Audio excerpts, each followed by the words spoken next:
सोनगढ़ नाम का एक गांव था जहां पर बहुत ही सुंदर राजकुमारी रहती थी। उसका नाम मरीना था। उसकी माँ बचपन में ही गुजर गई थी, इसलिए वो अपनी सौतेली माँ के साथ राजमहल में रहती है। लेकिन सब उसे बहुत ही परेशान करते हैं। एक बार उसकी सौतेली बहन एना आती है। मरीना, तुम बहुत ही बुरी हो। तुम हमारा पीछा छोड़ दो। ऐसा क्यों बोल रहे हो आप राजकुमारी एना? पिताजी बहुत ही बीमार है और उसके जाने के बाद हम तुम्हें भी इस राजमहल से निकाल देंगे। समझ गई तुम मरीना? राजकुमारी एना की बातें सुनकर राजकुमारी मरीना बहुत ही उदास हो जाती है और अगली सुबह होते ही उसके पिताजी की मृत्यु हो जाती है। पिताजी। और फिर महारानी राजेश्वरी मरीना को बहुत ही परेशान करती है। आज से तुम पूरे महल का काम करोगी, नहीं तो हम तुम्हें महल से बाहर निकाल देंगे, समझ गई? पूरा दिन काम करके राजकुमारी मरीना बहुत ही थक जाती है, इसीलिए वो सो जाती है। और अगली सुबह होते ही राजकुमारी मरीना फिर से कामों में लग जाती है। वो महारानी राजेश्वरी का कमरा साफ करने के लिए जाती है, तभी अचानक उसका पैर टकराने पर वो गिर जाती है। गिरने की आवाज़ सुनकर महारानी बहुत ही गुस्सा होती है। अब क्या तोड़ दिया इस मनहूस मरीना ने? कुछ काम करना नहीं सिखवाया था तुम्हारी माँ ने? मनहूस लड़की, आज से तुम हमारे महल में नहीं रहोगी। आज इसी वक्त तुम महल छोड़कर चली जाओ, समझ गई? अगली सुबह होते ही महारानी राजकुमारी को घर से बाहर निकाल देती है और वो बहुत ही रोती है। और फिर सुनसान जंगल में राजकुमारी मरीना बिल्कुल अकेली होती है। वो बहुत ही डरी हुई होती है। राजकुमारी मरीना चलते चलते बहुत ही थक जाती है और वो एक पेड़ के नीचे बैठ जाती है। और तभी एक पंछी आता है जो मरीना के पास ही आता है।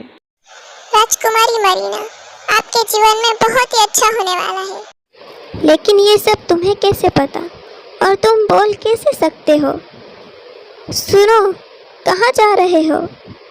ओ पंछी, सुनो, तुम कहाँ पे जा रहे हो? लेकिन पंछी मरीना की बात नहीं सुनता है। शाम होने लगती है और मरीना भूख प्यास से बहुत ही परेशान होती है। रात हो चुकी होती है और मरीना सोने के लिए कुछ ठिकाना ढूंढती है। वो बहुत ही थक जाती है। उसे कुछ ना मिलने पर वो थककर वहीं पर सो जाती है। अगली सुबह होते ही राजकुमारी मरीना को बहुत ही भूख और प्यास लगती है और उसे कुछ नहीं मिलता, लेकिन एक सेब का पेड़ दिखता है।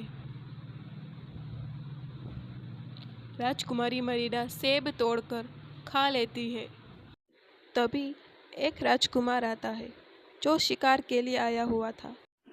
हे लड़की, तुम इस जंगल में अकेली क्या कर रही हो? अरे सुनो, मैं रामपुर गांव का राजकुमार हूँ, डरो नहीं। लेकिन मरीना डर के भाग जाती है और राजकुमार जंगल में ढूंढता है, लेकिन उसे वो कहीं नहीं मिलती। सोनगढ़ गांव में राजकुमार ईजान और राजकुमारी एना की शादी थी, लेकिन राजकुमार शादी के लिए मना कर देता है। मुझे पता है तुमने अपनी बहन के साथ क्या किया है, इसलिए मैं शादी नहीं करूँगा। राजकुमार ईजान महल से गुस्सा होकर बाहर निकल जाता है और महारानी राजकुमारी एना को मनाती है। और फिर अगली सुबह राजकुमारी मरीना चलते चलते एक गांव में पहुंच जाती है जो बहुत ही सुंदर होता है। वो थक कर बैठ जाती है और गांव को देखती है। अरे, ये तो बहुत ही सुंदर गांव है। मुझे अंदर जाके देखना चाहिए। और वह अंदर जाती है। तभी उसको एक महल दिखता है। मुझे इसके अंदर जाना चाहिए। क्या पता मुझे इसके अंदर मदद मिल जाए। हे लड़की सुनो, तुम कहाँ पे जा रही हो? तुम्हें किससे मिलना है? मुझे महाराजा से मिलना है। और फिर हवलदार राजकुमारी को अंदर ले जाता है। महल बहुत ही सुंदर और बड़ा होता है। राजकुमार, ये लड़की आपसे मिलने आई हुई है। तभी राजकुमार मन में सोचता है, ये तो वही लड़की है जिसको मैंने जंगल में देखा था। तुम जंगल में क्या कर रही थी और तुम भाग क्यों गई थी? मैं जंगल में गुम हो गई थी, इसलिए मैं बहुत ही डर गई थी। मैंने तुम्हें बहुत ही ढूंढा था, लेकिन तुम मुझे कहीं नहीं मिली। मैं बहुत ही भूखी हूँ, क्या आप मुझे खाना दे सकते हैं? हाँ, क्यों नहीं, आप हमारी मेहमान हैं। इतना सारा खाना, राजकुमार बहुत ही अच्छे हैं। और फिर राजकुमारी को रहने के लिए एक कमरा देता है। राजकुमारी मरीना उस पे सो जाती है। अगली सुबह होते ही राजकुमार ईजान की माँ महारानी योगिनी आती है। महारानी योगिनी को मरीना का यहाँ रुकना बिल्कुल भी पसंद नहीं आता। हे लड़की, उठो यहाँ से, न जाने कहाँ कहाँ से आ जाती है। निकलो हमारे घर से और मुड़कर वापस कभी मत आना, समझी? ऐसा मत करिए, मैं कहाँ पर जाऊँगी? लेकिन महारानी राजकुमारी की एक बात नहीं मानती है और राजकुमारी मरीना वहाँ से चली जाती है। वो बहुत ही उदास होती है कि वह कहाँ पर जाएगी, कहाँ पे रहेगी। राजकुमारी मरीना फिर से जंगलों में भटकती है और वह सोचती है कि काश उसके माँ बाप जिंदा होते तो आज उसको ये दिन ना देखने पड़ते।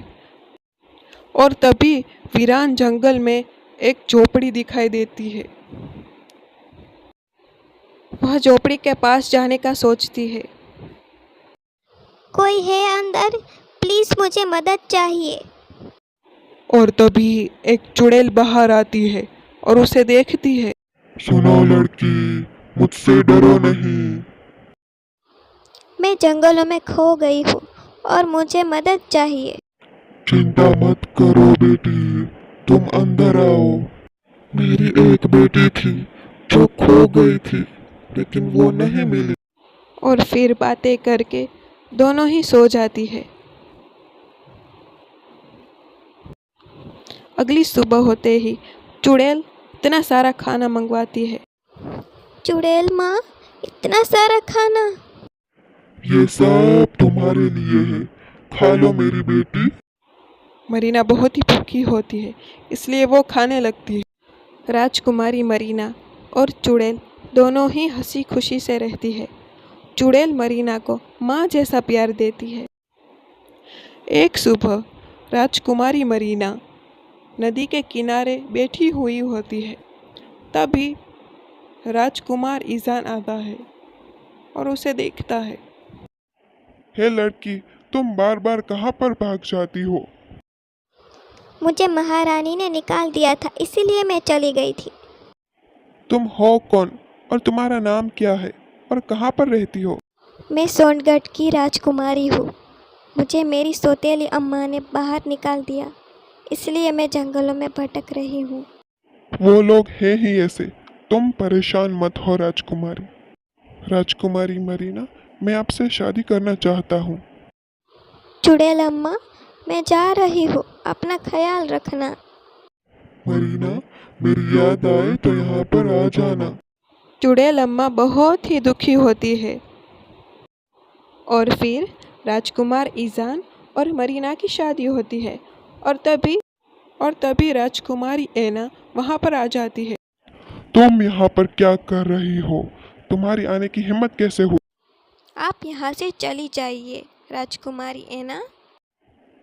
तुमने मरीना को बहुत परेशान किया है और इसलिए मैं मरीना से शादी करना चाहता हूँ। तुम यहाँ से चली जाओ। ऐना ये सब देखकर बहुत ही रोती है।